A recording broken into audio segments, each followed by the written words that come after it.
جی بالکل، نماز کے بے شمار فائدے قرآن و حدیث کی روشنی میں بیان ہوئے ہیں۔ یہاں میں آپ کو چند اہم نکات مختصر اور آسان زبان میں بتا رہا ہوں۔ قرآن میں نماز کی اہمیت گناہوں سے بچاتی ہے۔ بے شک نماز بے حیائی اور برے کاموں سے روکتی ہے۔ القرآن العنکبوت 45 اللہ کی یاد دلاتی ہے اور نماز قائم کرو میری یاد کے لیے۔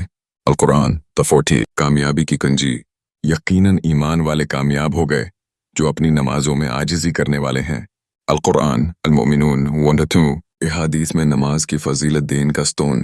رسول اللہ نے فرمایا، نماز دین کا ستون ہے، جس نے اسے قائم کیا اس نے دین کو قائم کیا، اور جس نے اسے چھوڑ دیا اس نے دین کو گرایا۔